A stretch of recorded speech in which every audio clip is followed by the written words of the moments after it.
What was your level of acumen in grade school or high school, and how did you do in algebra? Give me a 1 if you pass algebra. Give me a 2 if you pass geometry. Put a 3 in the chat if you went as up to trigonometry, which is next. 4 if you went to what's after trigonometry? I believe it's calculus, and then 5 if you went to AP calculus. Give me how well did you do in math? And don't be ashamed, okay? This is like another language. F divided by H equals P/2. Don't be afraid. I want you guys to think of this from a conceptual standpoint. This is the equation. This is how you decide what your hours are worth. This is how you decide how much your time, how to assign a value to your time. This is it right here. That's the end of presentation. That's all I got, guys. I'm just kidding, just kidding. This isn't it. I'm gonna explain what this means. So when you're going through math school and the teacher did a terrible job of explaining how this works. See, for me, personally, I had a great teacher. This lady, her name rhymed with milk. So we used to, anyway, I ain't gonna go there. Anyway, but she was a great teacher because she would break down some of this complex language, and she would make it, she would conceptualize it so that you can transfer it over to your life. And that's what I hope to accomplish with. And then using this formula, using these words, this representation, and bring it to life so that you can finally get the answer, and then you can move forward so that you know how to decide what your price is. So F is your freedom number. H is your hours of availability, and P is a price per hour. You got that? F is your freedom number.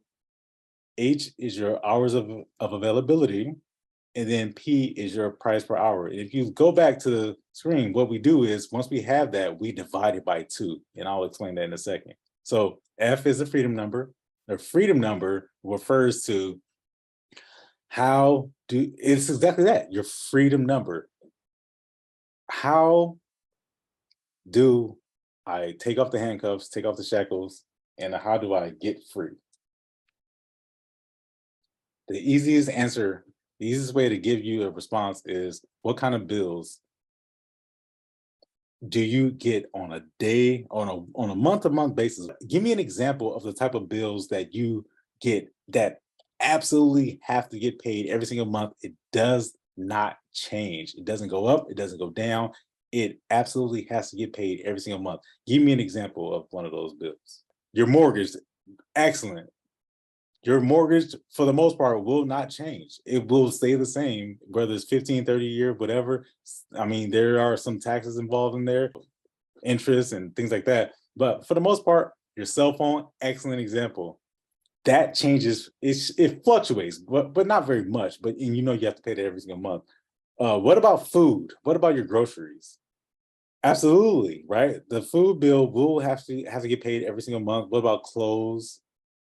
That has to get paid every single month. You go out and go shopping, you go get a nice bag, you go get a new pair of pants, right? But you do not include those expenses in your freedom number. When you're calculating your freedom number, I want you to, you can take out a piece of paper and write this down. Your F is determined by your freedom number. These are the bills that have to get paid every single month. You got it? Make sense? So let's say in this example, it's $5,000, which is not unreasonable. A lot of people, that's probably low to some people, right? You have children, you live in a big house, or you got other expenses. $5,000 a month, but you have to produce on a recurring basis is not unrealistic. All right. So let's just say in this example, it's $5,000 a month. All the bills that you have to add up that must get paid, you have to come up. Your nut has to be at least $5,000 a month every single month. All right. That's going to cover all your recurring bills. So once and this is called your freedom number, you may be wondering, and the reason why it's called your freedom number is because if this expense is covered, if these expenses are covered, then free, no more handcuffs, you're free. You don't have to actually work, right? Or you don't have to go out and produce that, because it's covering your life expenses. Everything else is basically just a bonus. All right. So now that let's say we stick with that number, you do the calculation, your number might be different, but let's just say for this example, it's $5,000. So what about your H value? How do you calculate your H value, which H stands for your hours of availability? So H is calculated by the number of hours that you have available. So how do you calculate that? So you have a calendar every single week, every single month, every single year. Whether you know this or not, you do the same thing. You do the same old thing. And that's not a bad thing. It's not that like it's boring or nothing, but this is what you do in order to survive and exist. Every Sunday you go to church. Every Wednesday you play basketball. Every Thursday you read to your daughter at her school. Every Friday you have movie night. Every Monday you go to your book club. You have these things that's in your life that do not change. Your life continues to go on, doesn't stop. If you do something every single week and it doesn't change from month to month, or you do something every month, then do that. Don't stop. If every Wednesday night you sit on the couch and you watch TV for 3 hours, or every Sunday when football season is around, you sit on the couch and you don't even move for 12 hours, because I know people who are like that. They sit on the couch literally for 12 hours and they don't move. If that's what makes you happy, do that. Don't stop. But don't include it in this because you're occupied. We want to calculate the number of hours that you have available. We want to calculate the hours that you have outside of what you already do. What you were getting ready to take a trip to the Boys and Girls Club on Friday to help out with the entrepreneurs down there, and you volunteer time for 6 hours on a Friday. Don't stop. Don't stop. Do that. But you don't calculate your hours of availability during that time. So if you work Monday through Friday from 8 o'clock to 3 o'clock, do not include that block of time. You will see appointments either before 8 a.m. or after 3 p.m. That's the time that we're calculating. That's the time that we're including. Does that make sense? The stuff that you do on a regular basis, do that. Don't stop that. Keep living, all right? Because that's what makes you happy. If it doesn't, then you stop and then you change it, right? But we're gonna use the hours that are outside of what you do on a consistent basis. Just like your bills come every month, you want to keep living your life every month. Let's say that number is 40. So let's say I work Monday to Friday from 8 o'clock to 3 o'clock, and then 5 hours after that, from 3 o'clock to 8 o'clock, I see appointments. So that's 5 hours for 5 days. That's 25 hours. That makes sense? 5 times 5 is 25. From 3 o'clock to 8 o'clock. We got that. And then on the weekends, let's say I see appointments I have 7.5 hours on Saturday that I see appointments, and 7.5 hours on Sunday that I see appointments. That's 15. So 25 plus 15 for my algebra people is what? 40, right? So for a total, 5 hours throughout the week, 5 times 5, and then 7.5, 15 on Saturday and Sunday total, that is 40, right? So that's how we calculate that number. And again, we're using our example. Freedom number is 5,000. Our hours of availability are 40. So how does that give us till you divide the 5,000, which is the freedom number, by the number of hours of availability, which is H, and that gives us, which is 40, right? 5,000 divided by 40 equals 125. That's our P value, our price per value, price per hour. So that means an hour of your time is worth how much? $125 an hour. Very simple, very easy formula for you to use. You take some calculation, it takes some auditing. You have to do a time audit. And I recommend you do a time audit at least every quarter so that you can see where did you spend a lot of your time. And you'll get a good idea, you get a good picture of how this works. So in our example, $5,000 a month, which is our freedom number or our monthly expenses, and that divided by 40 hours per week, which is our number of hours that we have available in that week. And that gives us $125 per hour. That means if we go out and we are executing an assignment, or we go out and we do anytime you leave the house, okay? Because that's what a notary business allows you to do. It affords you that luxury of anytime you walk out the door, you can get paid. Do you agree?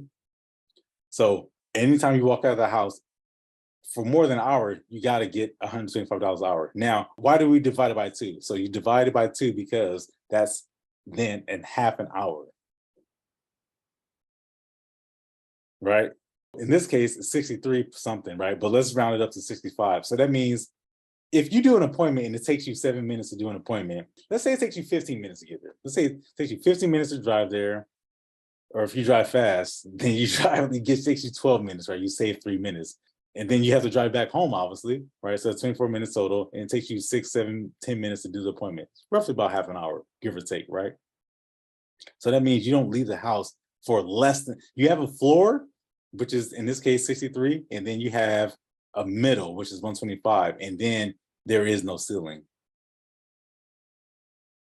There is no ceiling. If it's a Sunday night and somebody wants you to drive 45 miles down to Silicon Valley because they're getting married tomorrow and the husband is flying out of town tomorrow or the next day after that, and they have to get this license signed because they waited till the last minute, and then you're the only person who agreed to drive down at that time at 7 o'clock in the morning to help them get this executed, because the husband's driver's license is expired, but he's willing to get 2 witnesses, and he can confirm that he can get 2 witnesses, but the wife has a valid ID or driver's license, because the wife explained to you that they called other notaries and other notaries said that they can't do it because other notaries talk themselves out of business. Literally talk themselves out of business. I can't do that. Your husband needs to be present. I don't know about credible witnesses. I don't know about signing when they're not present or 7 o'clock in the morning, or right? They talk themselves out of business, but not you, because you know how much, this is why there's no ceiling. You know what you're willing to drive 45 minutes at 6 a.m. to get one signature, because you're the only person who can answer the one question that they have. You're the only person, and that's incredibly valuable. So there's a floor, and there's your average, or there's your acceptable rate, and then there's no ceiling, because you're answering the one question that everyone has when they call you. This is why it's important to know this value, know this number, and be aware of it. Keep it in your lexicon. Keep it in, just floating in the back of your head. I know what my number is. I know how low I'm willing to go. I'm not going for $60. I'm not going for 45. I'm not going for 32. I'm not going for 20. I'm not going for 10. I'll go for 65 though. But I present 125 because that's what an hour of my time is worth. It's going to take me half an hour to get there, and then it's going to take me half an hour to get back. And then the time that I'm there at the assignment, executing notarization, well, I'm so efficient. I witness the signature, I record the person's information, and then I walk out. That's going to take me 10 minutes. 70 minutes total. Sounds good. I'll take that. That's what it's worth. This is it. This is how you determine what your p-value is. And I'll show you how I use this exact formula to book appointments on autopilot without even thinking about it. In fact, so little thinking goes into it that the robots book the appointments.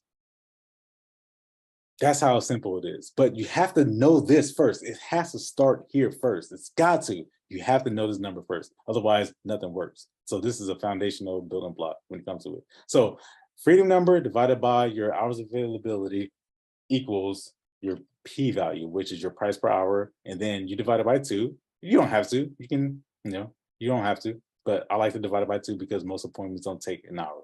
Most appointments are less than that. This is the freedom number right here. Right? Keep a list. You can do it electronically or you can write it down. Up to you. Come up, tally up the number. Don't skip this, right? It seems very trivial, but don't skip that.